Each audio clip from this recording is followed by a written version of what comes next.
Bismillahirrahmanirrahim. Assalamualaikum warahmatullahi wabarakatuh.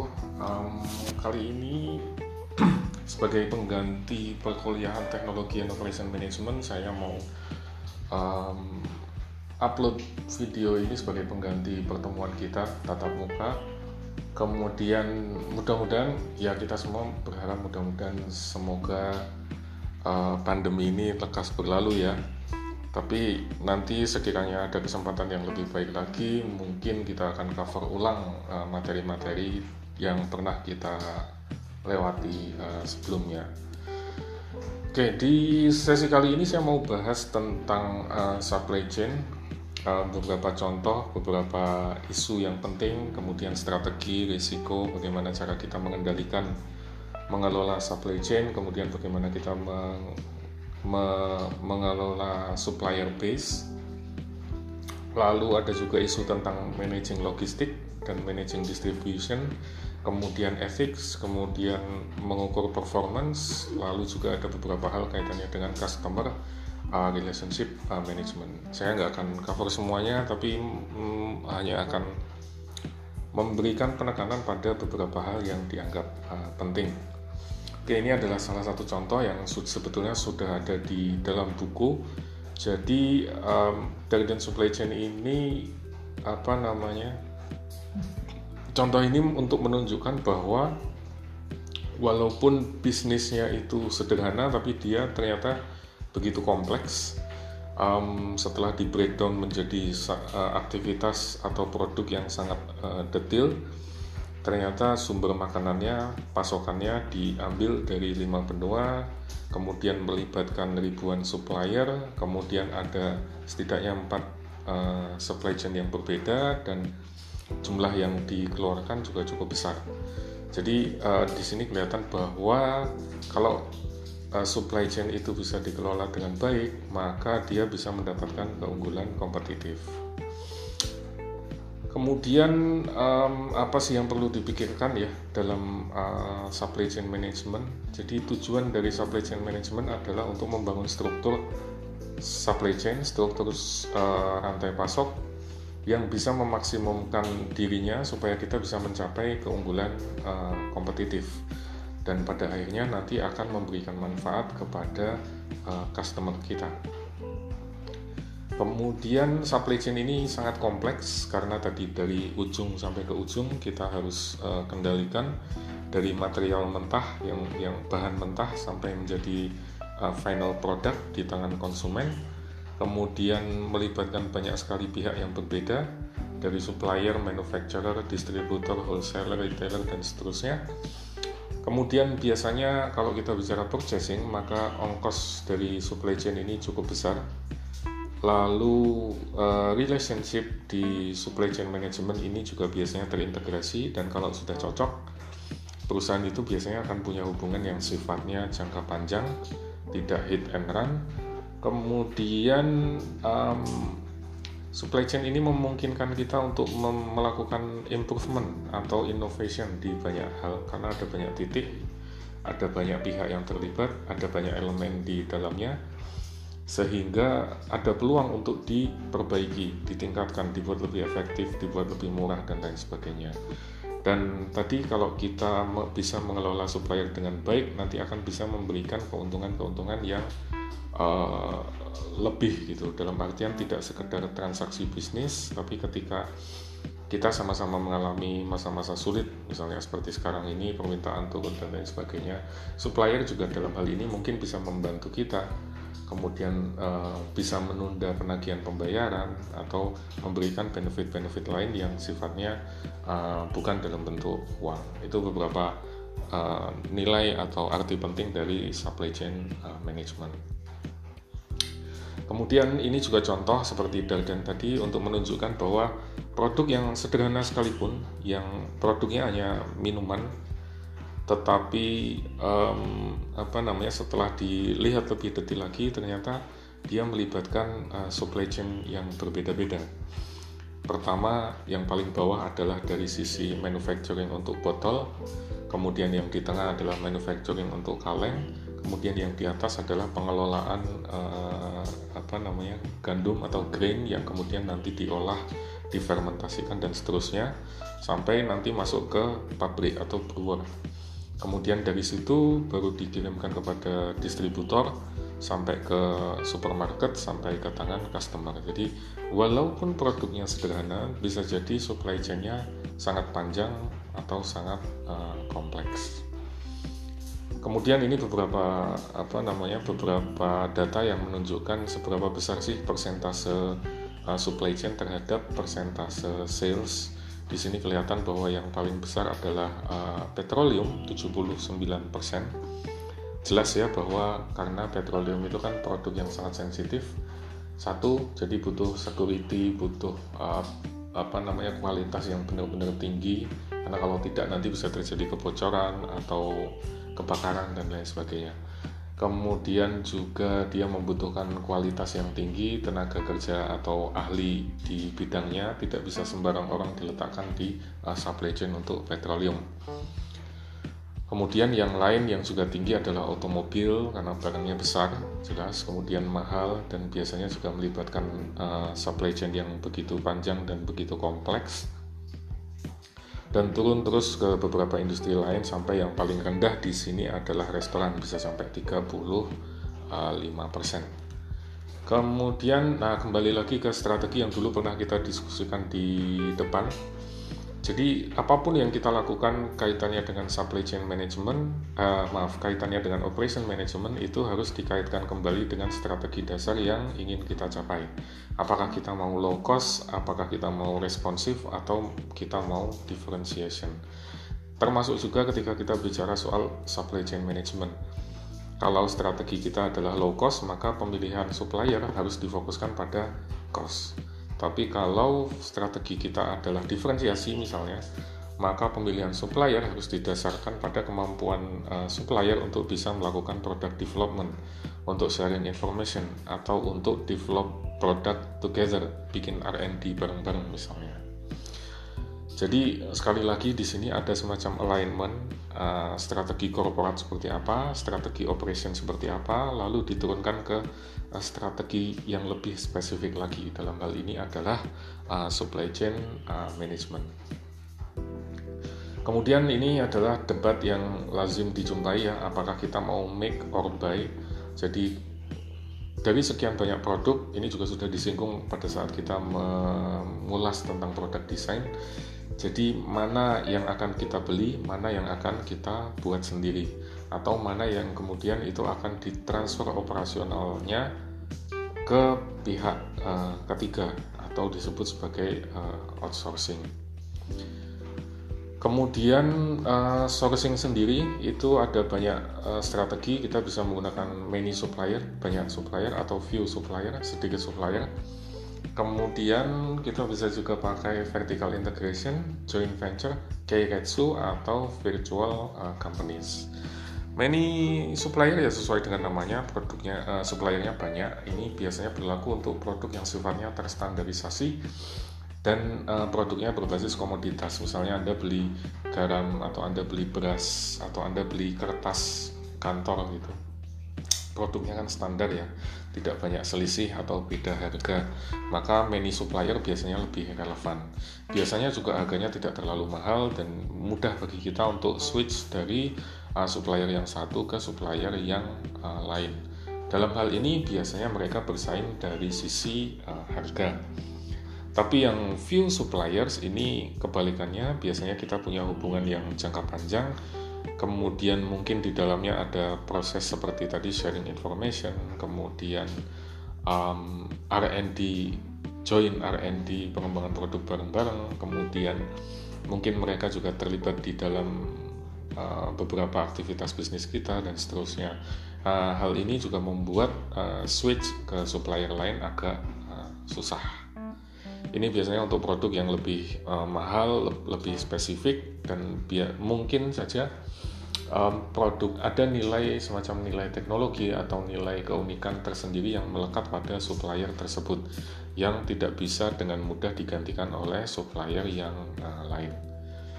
Kemudian vertical integration ini dulu sudah pernah disinggung bahwa perusahaan cenderung untuk melakukan integrasi secara virtual dari hulu ke hilir Kalau mendekat ke hulu, ke atas, itu disebut sebagai backward integration.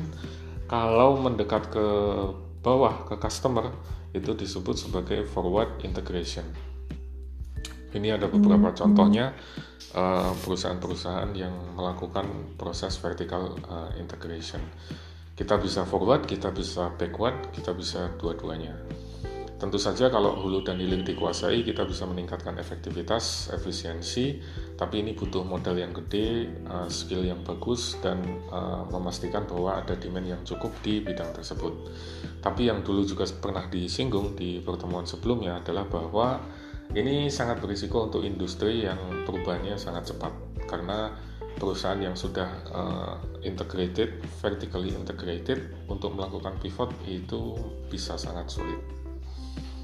Lalu yang berikutnya adalah joint venture. Ini juga dulu pernah disinggung pada saat kita membahas tentang globalisasi, yaitu perusahaan karena biaya R&D sangat besar misalnya, maka kolaborasi itu adalah pilihan yang lebih visible ya, lebih make sense gitu. Jadi dua perusahaan sama-sama bertemu terus kemudian nanti membangun atau membuat semacam perusahaan baru yang disebut sebagai joint venture.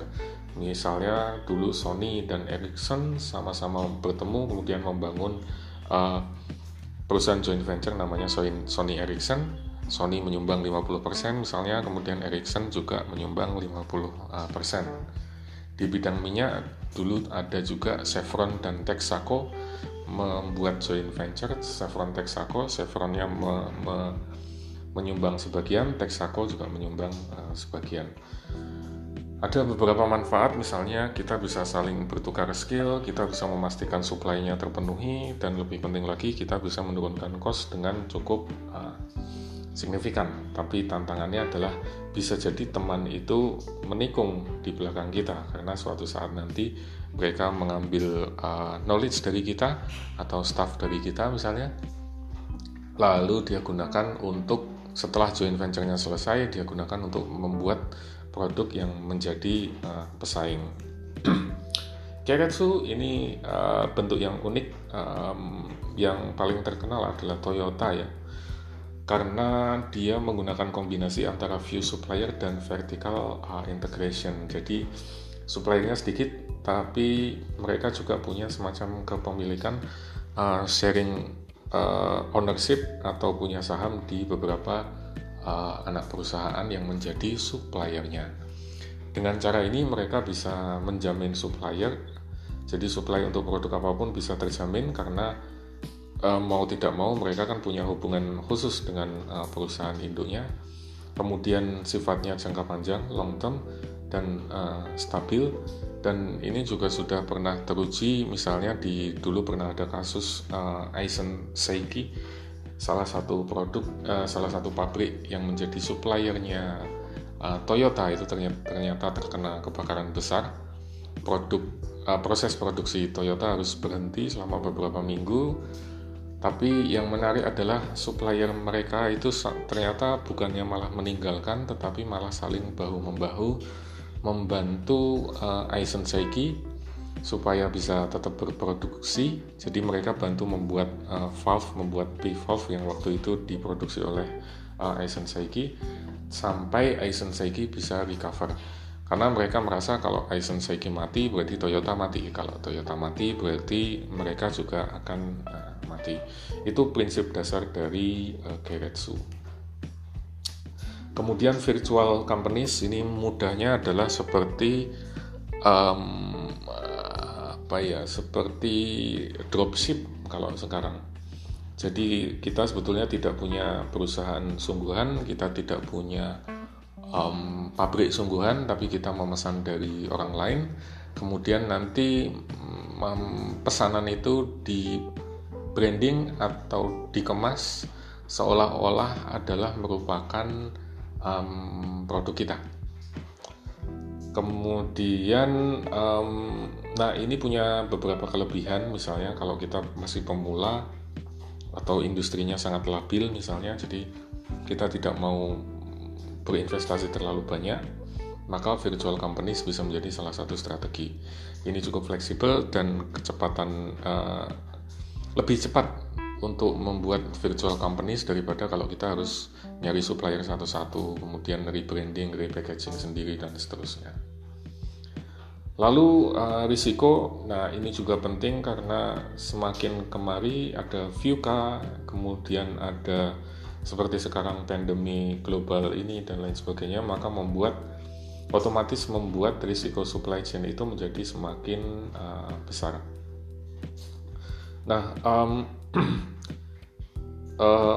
semakin adanya globalisasi, kemudian complexity dan lain sebagainya, maka risikonya juga akan cenderung semakin tinggi, dan ini makin diperparah dengan risiko-risiko politik yang kita tidak tahu, seperti terjadinya Brexit, Inggris keluar dari Uni Eropa, atau dulu Trump tiba-tiba menjadi presiden, kemudian membuat perang dagang dengan Cina misalnya, terus kemudian Iran diembargo dan lain sebagainya. Hal-hal semacam itu membuat risiko supply chain, terutama kalau itu lintas negara atau bahkan lintas benua, menjadi sesuatu yang perlu dipikirkan baik-baik. Ini ada beberapa taktik yang bisa dilakukan untuk memitigasi risiko yang ada. Kemudian Anda bisa baca sendiri masing-masing, intinya cukup self-explanatory ya.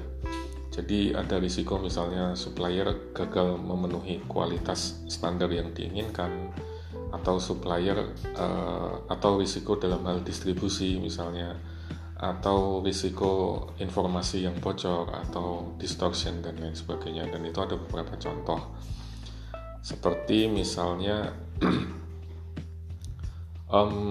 untuk memastikan bahwa produknya terstandarisasi terus kemudian bisa dipenuhi pasokannya dengan baik, maka McDonald itu merencanakan supply chain dengan baik. Misalnya sebelum membuka restorannya di Rusia, dia menyiapkannya 6 tahun sebelumnya, dan semuanya dimonitor dengan baik untuk memastikan bahwa standarnya bisa dipenuhi dengan baik. Lalu kemudian ada juga risiko yang sifatnya tadi saya sampaikan, information loss atau distortion misalnya. Ini kaitannya dengan IT, ada pencurian, ada risiko security dan lain sebagainya. Kemudian yang dilakukan oleh Boeing misalnya untuk menyikapi hal tersebut, dia membuat sistem international communication system yang lebih canggih, yang kontemporer, state of the art. Kemudian dia mengelola segala informasi kaitannya dengan scheduling, logistik, dan engineering ke beberapa facilities dan supplier di seluruh dunia untuk menjamin bahwa tidak ada informasi yang hilang, tidak ada distorsi informasi juga. Kemudian ini juga menyambung tadi tentang risiko kaitannya dengan keamanan, karena supply apapun itu punya nilai yang tinggi, sehingga ada risiko nanti dicuri, dibajak dan lain sebagainya.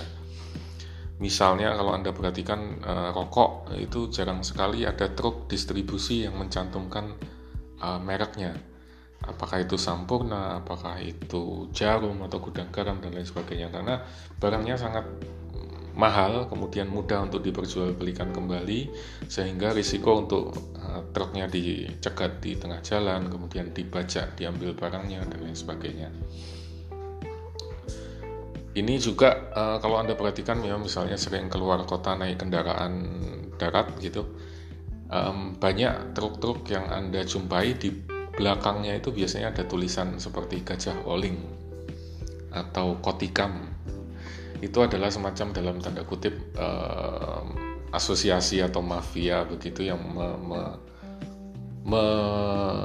menangani urusan logistik dan distribusi tersebut. Jadi kalau ada tanda itu maka tidak boleh dimintain uang, tidak boleh diganggu dan lain sebagainya. Lalu yang penting adalah dalam supply chain itu kita harus memaksimumkan yang namanya optimisasi, terutama optimisasi di sisi lokal supaya kita bisa meminimumkan fluktuasi. Lalu kita coba yang namanya insentif push untuk mendorong barang itu bisa masuk ke dalam supply chain kita. Kemudian large lots ini kita memesan dalam jumlah besar untuk mengurangi biaya, tapi biasanya konsekuensinya ada biaya untuk managing inventory, karena otomatis kan gudang yang disiapkan harus lebih besar, kapasitasnya harus lebih gede dan seterusnya.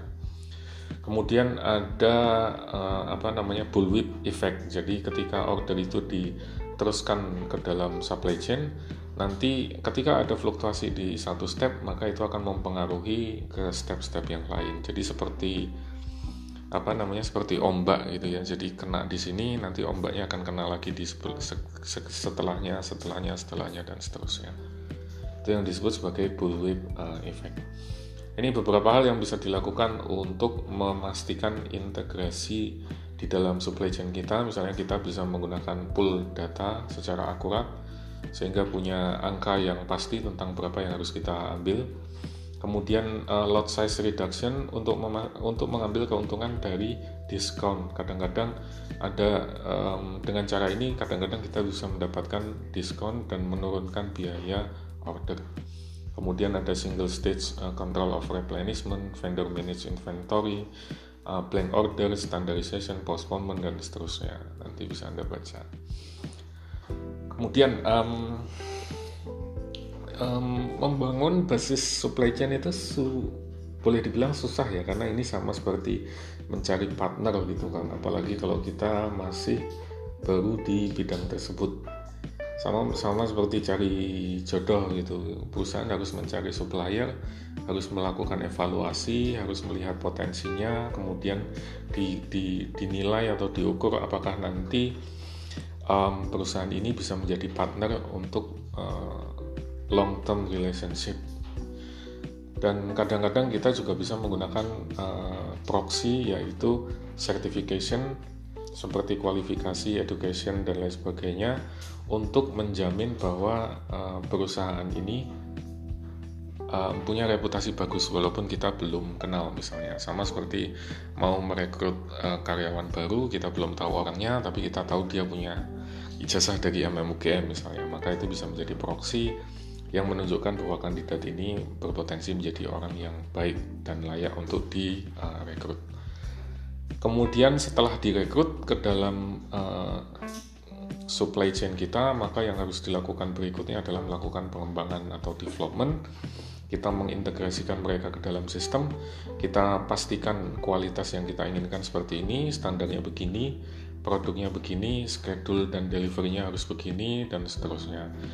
Kadang-kadang kita juga perlu memberikan training, kadang-kadang kita juga perlu memberikan bantuan teknis, dan mungkin bisa juga terjadi semacam pertukaran informasi, terutama untuk proses-proses yang melibatkan seperti just-in-time inventory system dan seterusnya. Lalu di dalam proses tadi juga mungkin ada aspek lain seperti negosiasi, kemudian pembuatan kontrak, kemudian purchasing dalam jumlah yang cukup besar. Lalu di dalam proses negosiasi itu ada beberapa hal yang penting. Yang pertama, untuk menentukan harga, yang pertama adalah cost based price model. Ini biasanya supplier mengajukan harganya, jadi cost-nya untuk memproduksi barang ini sekian. Anda mau beli berapa, nanti dinegosiasikan dari situ. Jadi cost-nya berapa plus margin profit-nya berapa, baru itu nanti yang akan dinegosiasikan.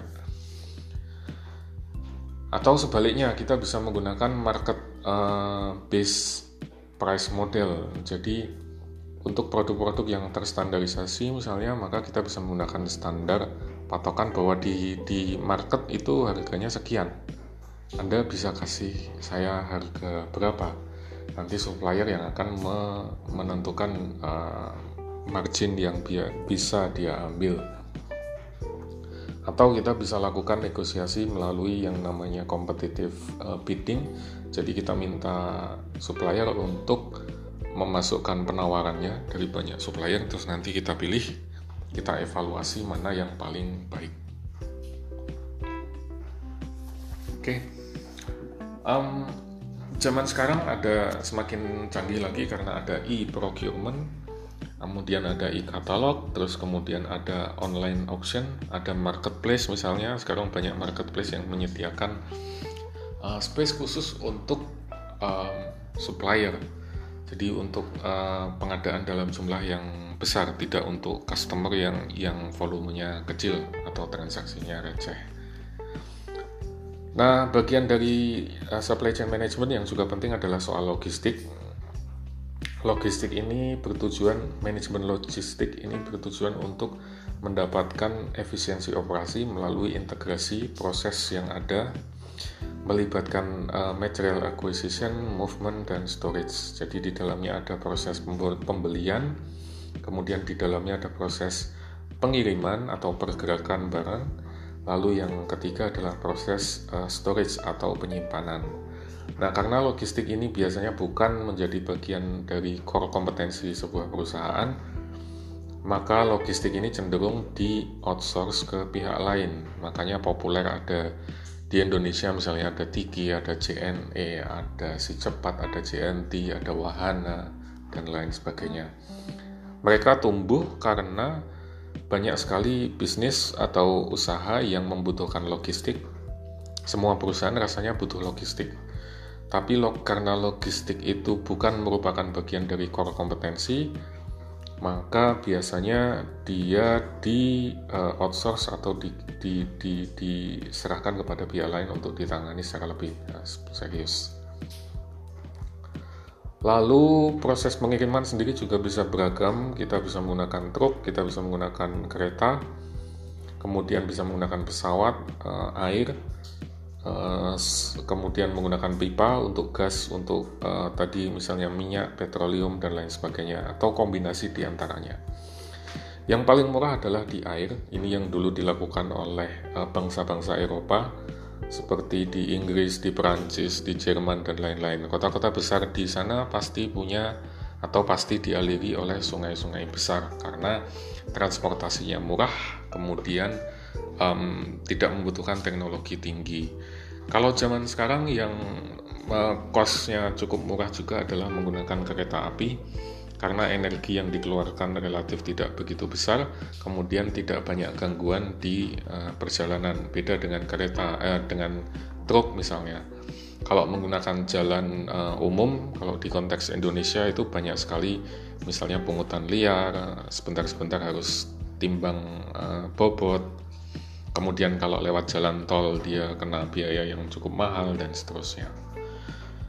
Atau bisa juga menggunakan pesawat, ini untuk produk-produk yang kecil, biasanya mahal, bisa seperti perhiasan, atau bisa juga untuk komponen elektronik, microchip, dan lain sebagainya, itu bisa dikirimkan menggunakan jalur udara.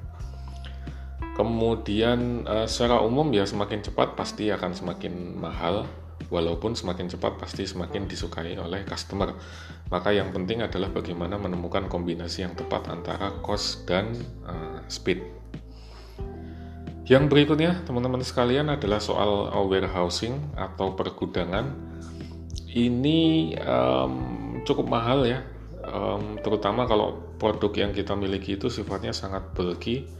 Kemudian tujuan utamanya adalah untuk menyimpan barang yang kita miliki, tapi di sisi lain gudang juga bisa memungkinkan kita untuk melakukan konsolidasi, untuk melakukan break bulking, atau misalnya di dalam gudang itu stoknya dijual dalam satu karung yang besarnya 1 kintal misalnya, atau 100 kg.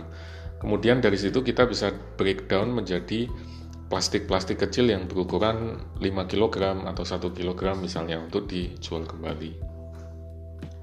Bisa juga di situ kita melakukan cross docking atau postponement. Cross docking itu misalnya ada saya punya batu bara gitu ya, yang satu kalorinya bagus, yang satu kalorinya tidak terlalu bagus. Terus kemudian di situ saya bisa campur di gudang saya supaya nanti saya dapat kalori yang tengah-tengah tapi harganya juga tidak terlalu jelek gitu.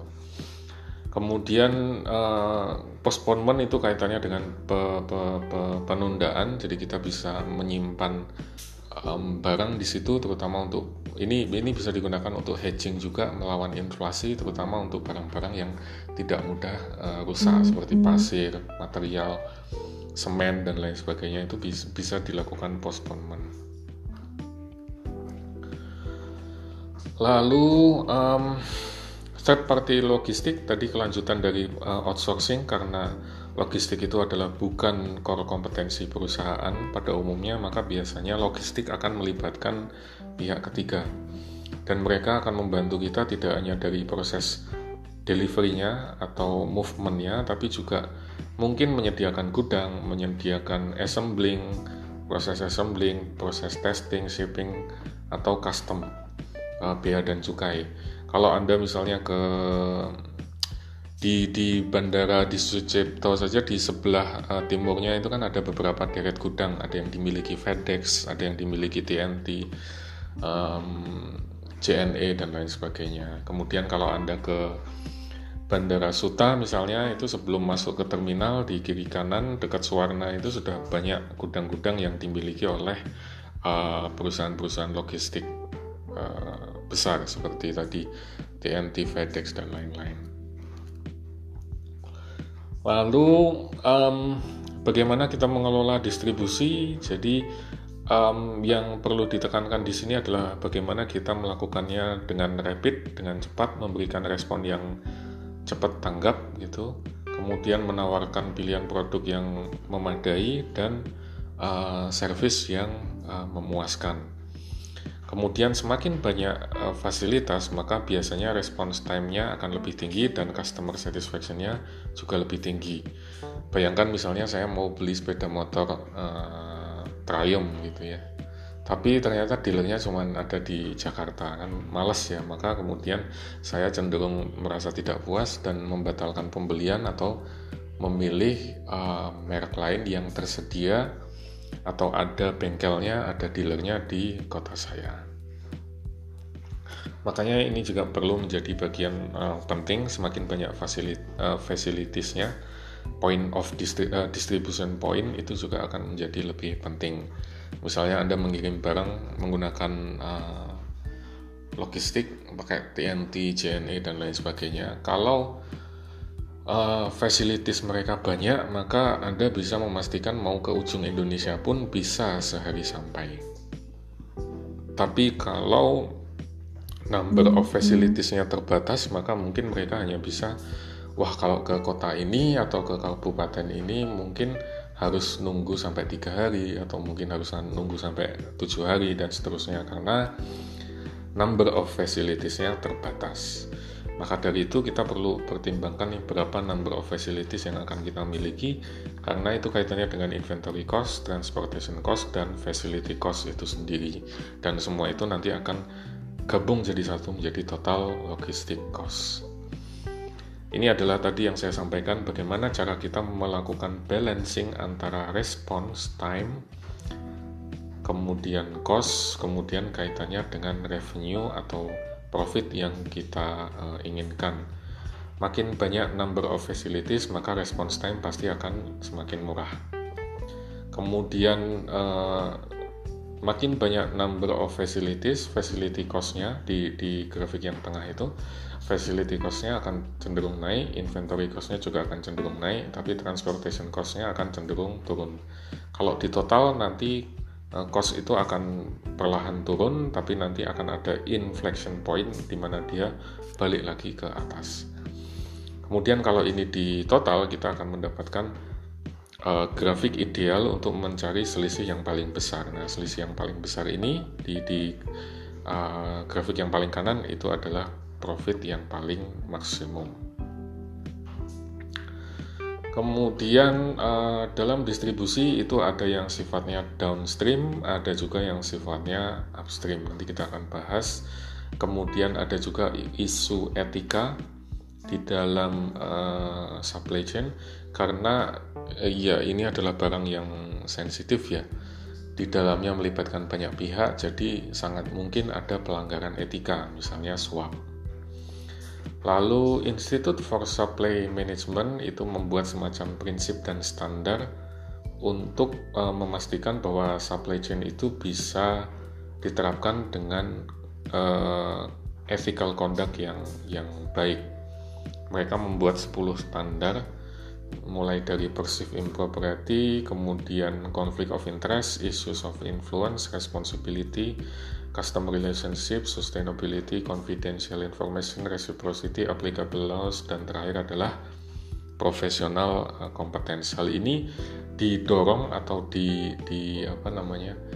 dipesankan, diterapkan kepada perusahaan-perusahaan supaya untuk memastikan bahwa supply manajemen mereka memenuhi standar etika yang baik. Kemudian kaitannya dengan sustainability di dalam supply chain ada 2 hal yang perlu dipertimbangkan. Yang pertama disebut sebagai reverse logistik. Reverse logistik itu adalah mengirimkan balik produk yang sudah dibeli, jadi sudah sampai ke tangan customer tapi kemudian dikirimkan balik, bisa karena cacat misalnya produknya, atau bisa juga karena mau dijual kembali, atau mau diperbaiki kembali, atau mau dilakukan recycle, atau malah hanya dibuang saja. Bentuknya atau contohnya ada banyak. Misalnya kalau di mobil itu dulu pernah ada produk recall karena ditemukan ada masalah di dalam sistem elektrik atau sistem permesinannya sehingga harus diperbaiki dan diganti dan seterusnya, maka customer diundang untuk membawa mobilnya ke dealer terdekat. Atau bisa juga dalam hal ini kalau di luar negeri sih lazim ya, yang namanya konsep trade-in. Jadi Anda mengirimkan misalnya produk elektronik atau handphone ya, handphone Anda yang lama kirimkan ke kami, nanti akan kami hargai sekian, terus Anda boleh gunakan itu sebagai kredit untuk membeli handphone yang baru. Jadi handphone lama misalnya dihargai 100 pound sterling, nanti 100 pound sterling itu bisa Anda tambahkan misalnya jadi 300 atau jadi 400 untuk membeli handphone yang lebih baru. Itu adalah beberapa contoh reverse logistik. Kemudian ada juga konsep closed loop supply chain. Jadi supply chain sekarang sifatnya tidak linear, dari bahan mentah kemudian ke supplier atau vendor, kemudian ke pabrik diolah, kemudian ke distribution point sampai ke customer. Tapi dari customer nanti didorong lagi untuk balik lagi ke awal. Jadi tidak ada material yang terbuang. Ini mirip seperti yang dulu pernah dijalankan di Nike misalnya. Kemudian ada beberapa perbedaan ya teman-teman sekalian kaitannya dengan forward logistik dan reverse logistik. Forward logistik ya kita tahu kalau kita melakukan proses supply chain management pada umumnya itu sifatnya forward logistik. Tapi dengan adanya misalnya tadi product return, product damage, kemudian adanya reverse logistik, adanya konsep sustainability dan seterusnya, maka reverse logistik itu menjadi lebih mulai banyak diterapkan termasuk di Indonesia. Walaupun kesannya bagus ya, misalnya karena ini bisa mendorong sustainability, bisa membuat close supply chain dan lain sebagainya, tapi pada prakteknya dia sangat sulit untuk dilakukan karena forecastingnya susah. Gimana caranya kita memprediksi kapan akan customer akan mengembalikan produknya misalnya. Kapan produk yang digunakan customer itu akan rusak misalnya, itu sulit sekali diproduksi. Kemudian kalau diprediksi, Kemudian kalau misalnya customer sudah menentukan ingin mengirim gitu kan, juga ada customer yang ya sudahlah pasrah, dibuang saja atau diberikan ke saudaranya atau disumbangkan gitu. Tapi ada juga customer yang bawel, dia memaksa untuk mengembalikan ke perusahaan dan meminta refund, duitnya dikembalikan. Nah ini kan susah ya untuk diprediksi. Kemudian ketika terjadi reverse logistik juga kualitas atau kondisi produknya juga kita tidak tahu. Ada yang rusak beneran, ada yang rusaknya mungkin masih bisa diperbaiki. Lalu packagingnya mungkin kardusnya sudah hilang semua, bubble wrapnya sudah nggak ada, sudah dipakai untuk keperluan yang lain misalnya. Kemudian itu karena produk quality-nya tidak sama, packaging-nya mungkin tidak tersedia, maka pricing-nya juga bervariasi. Lalu kaitannya dengan speed, reverse logistik itu belum menjadi prioritas, beda dengan forward logistik. Kalau kita membeli sesuatu, kita ingin cepat-cepat mendapatkan barangnya. Tapi kalau kita melakukan reverse logistik, kadang-kadang ya kita tunda dulu, nanti sesempatnya bisa ke JNE misalnya, atau ke kantor pos misalnya. Jadi itu bukan menjadi prioritas. Kemudian karena itu semua, maka distribution cost juga menjadi tidak terlalu jelas dan membuat inventory management itu menjadi semakin susah, semakin tidak konsisten. Lalu ini adalah beberapa indikator yang bisa kita gunakan untuk mengukur supply chain performance. Misalnya yang pertama adalah asset committed to inventory. Berapa persen sih aset Anda itu yang merupakan inventory?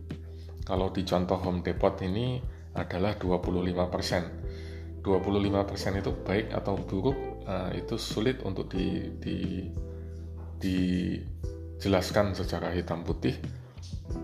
Tapi pada umumnya yang bisa kita lakukan adalah membandingkan dengan pesaing atau industri atau perusahaan yang berada di industri yang sama. Lalu yang berikutnya adalah turnover. Ini dihitung dari cost of goods sold dibagi dengan average inventory investment. Turnover itu menggambarkan kecepatan perputaran barang. Jadi dalam hal ini contohnya misalnya PepsiCo ini total inventory investment-nya 1,69, kemudian cost of goods sold-nya 14,2, jadi inventory turnover-nya 8,4. Ini maksudnya adalah dalam satu periode, karena ini laporan keuangannya tahunan, maka dalam 1 tahun barang keluar masuk itu 8,4 kali.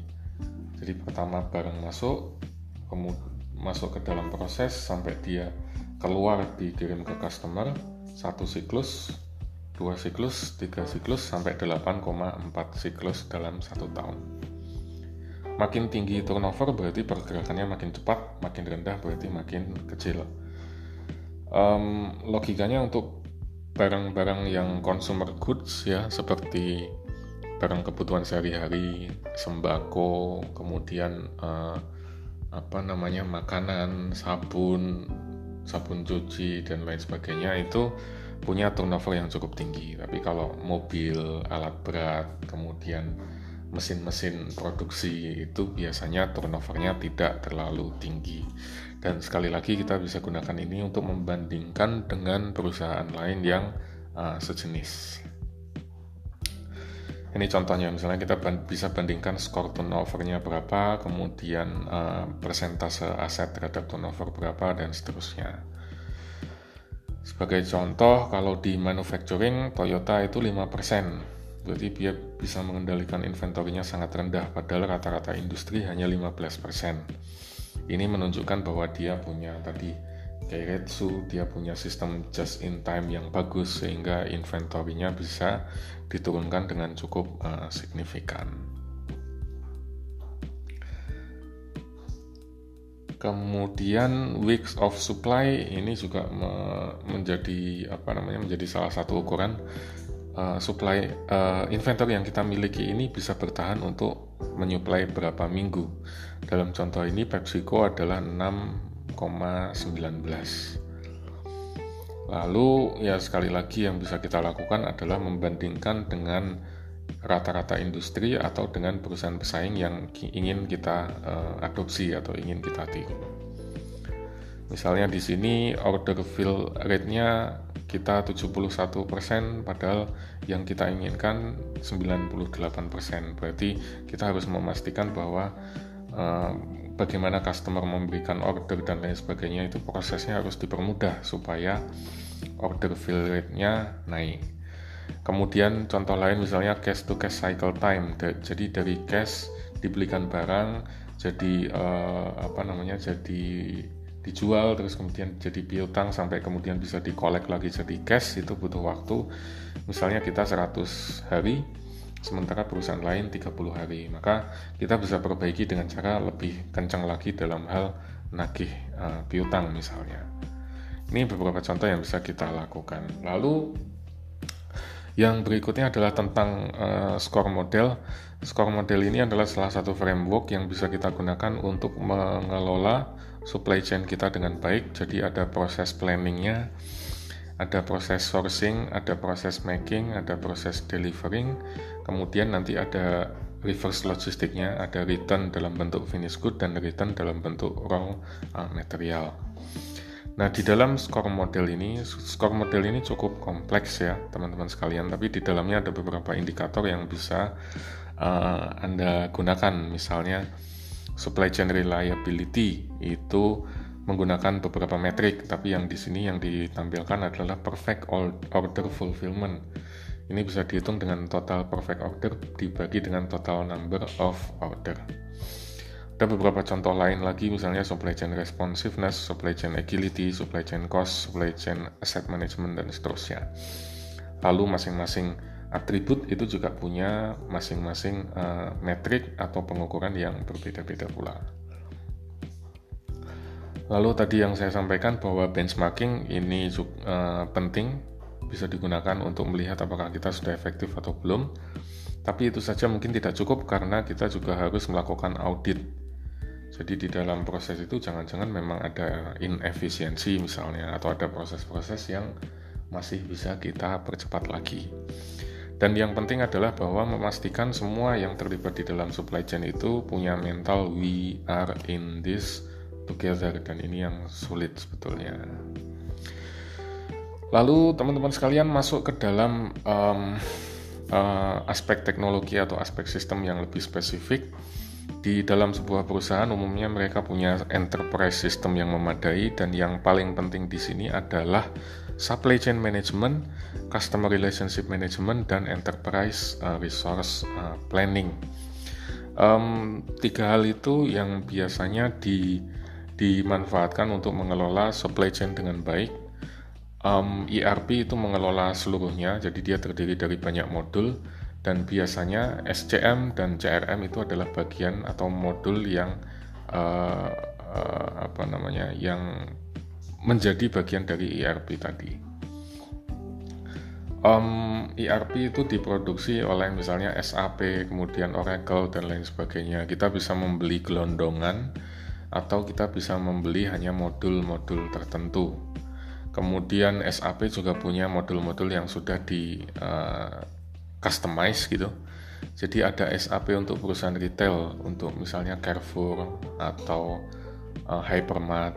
Tapi ada juga modul yang digunakan, SAP juga punya ERP yang misalnya untuk perbankan atau untuk manufaktur misalnya, dengan customisasi yang berbeda-beda.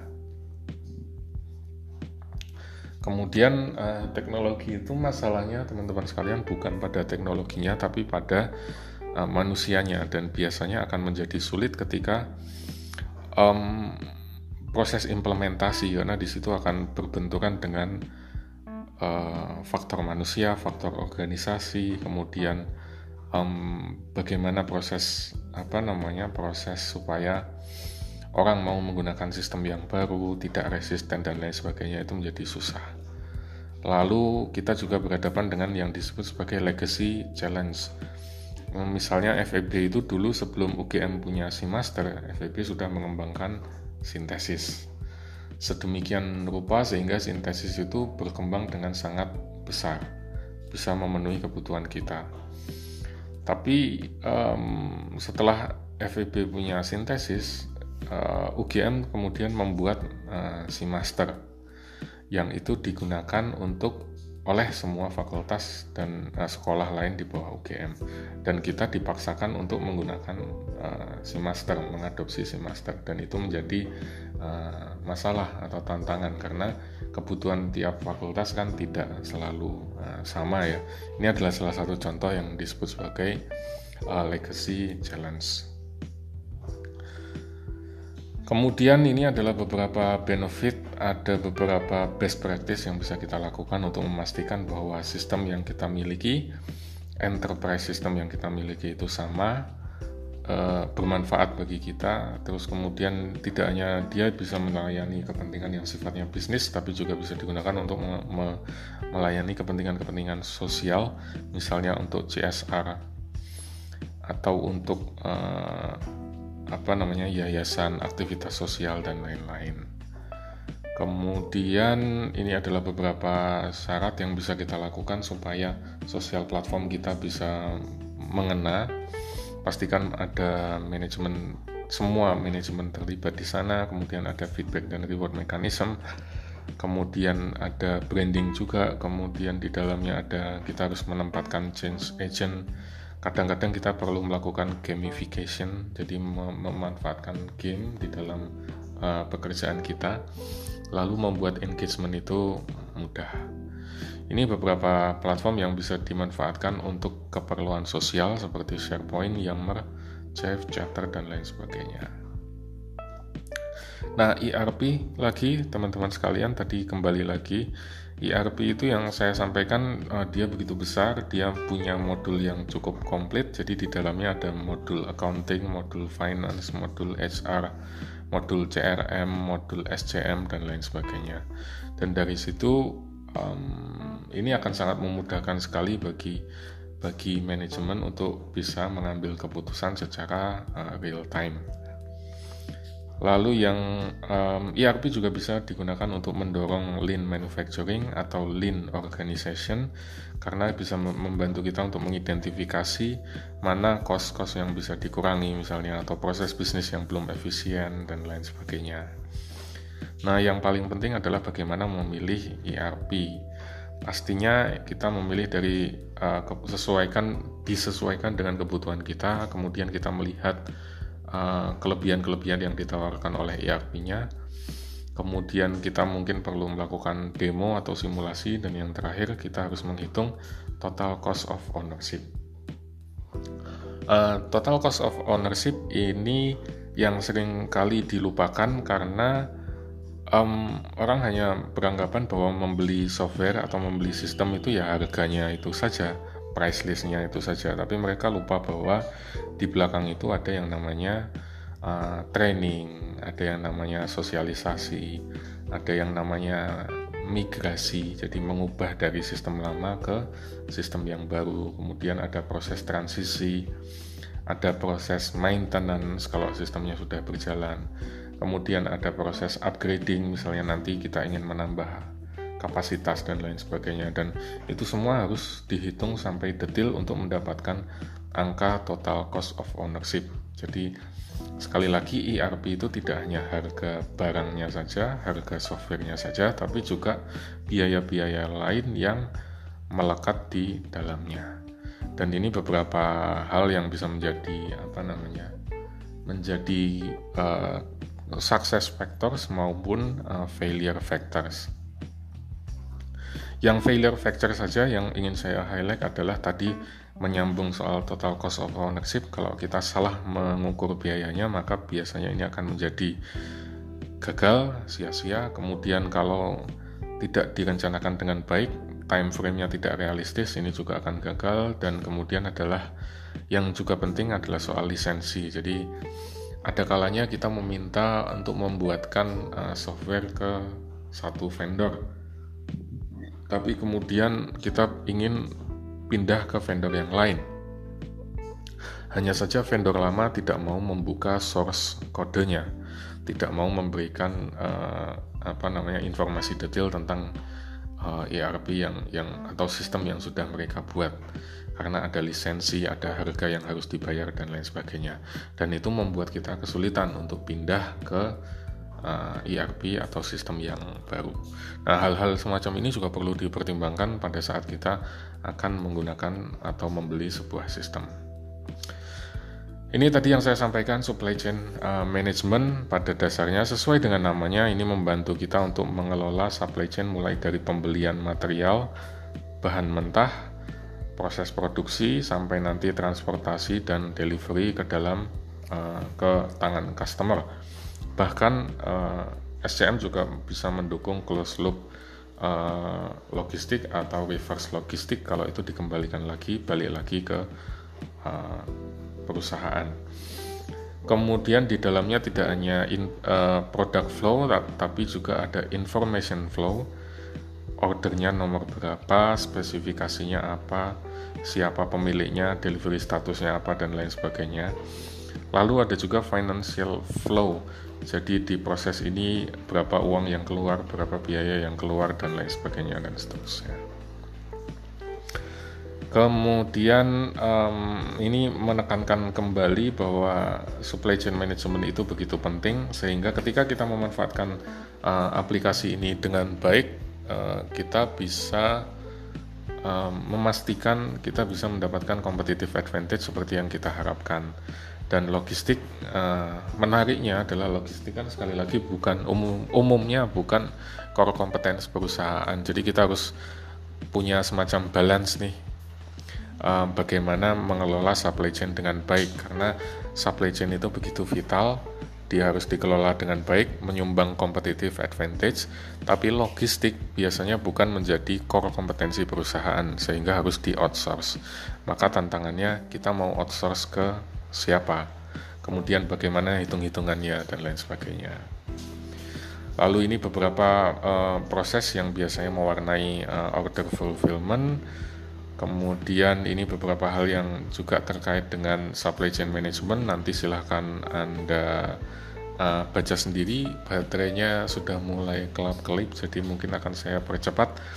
Nah, CRM atau Customer Relationship Management, teman-teman sekalian, ini adalah aplikasi yang kalau tadi ngurusi supplier fokusnya, yang ini adalah fokusnya untuk customer. Biasanya untuk sektor perbankan, untuk sektor retail misalnya, mereka punya data tentang nasabahnya, terus kemudian berapa lifetime value-nya, orang ini bisa dieksploitasi dalam tanda kutip sampai berapa nilainya, dan seterusnya, dan datanya cukup lengkap dan biasanya selalu di-update. Kemudian CRM ini sangat berperan sekali ketika kita akan melakukan akuisisi atau retention, memastikan bahwa customer itu tetap loyal kepada kita. Nah, menyambung soal loyal, Drucker ini punya semacam indikator bahwa loyalty effect itu ditentukan oleh know your customer, understand your customer need, dan bagaimana mengkomunikasikannya kepada customer tersebut. Ini beberapa hal yang bisa mempengaruhi kegagalan CRM. Mirip seperti tadi, fokusnya hanya ke soal IT, kemudian tidak bisa memetakan requirement dengan baik, kemudian pendekatannya salah atau melakukan underestimasi. Jadi itu saja teman-teman sekalian yang bisa saya sampaikan untuk pertemuan kita yang ke-7. Sesuai dengan edaran fakultas, tidak ada UTS, jadi nanti poin penilaian akan kita sesuaikan kembali dan akan segera diumumkan kepada teman-teman sekalian secepatnya. Mudah-mudahan ini bisa menjadi pandemi ini bisa segera berakhir, jadi kita bisa kuliah dengan normal lagi. Nah, karena kalau di dalam silabus kan harus ada kuis ya, tapi di sisi lain juga saya tidak ingin terlalu memberatkan Anda, jadi saya minta Anda untuk membuat semacam tulisan reflektif saja tentang bab mana atau bagian mana yang menurut Anda paling bermanfaat atau berkesan, misalnya karena mungkin dulu sudah pernah Anda kerjakan, atau ini relevan dengan bidang pekerjaan Anda, dan seterusnya. Atau sebaliknya, bab yang rasanya Anda belum, kayaknya ini nggak manfaat deh, kayaknya ini nggak relevan buat kehidupan saya. Bisa diceritakan alasannya apa, dijelaskan di situ. Kemudian nanti tolong di email ke saya, singkat saja, nggak usah panjang-panjang, yang penting saya tahu bagian-bagian mana yang bermanfaat, berkesan buat Anda, relevan buat Anda, atau bagian mana yang tidak terlalu relevan, tidak terlalu bermanfaat buat Anda. Terus setelah itu di email ke saya paling lambat minggu depan ya. Kemudian itu aja mungkin dari saya, baterainya sudah hampir habis, dan mudah-mudahan bermanfaat, mudah-mudahan kondisinya segera berlalu, jadi kita bisa kuliah lagi dengan normal, nanti kita bisa diskusi lagi sebagaimana biasanya. Jaga kesehatan selalu, ikuti anjuran pemerintah untuk social distancing, dan stay safe, stay healthy ya. Terima kasih banyak. Assalamualaikum warahmatullahi wabarakatuh.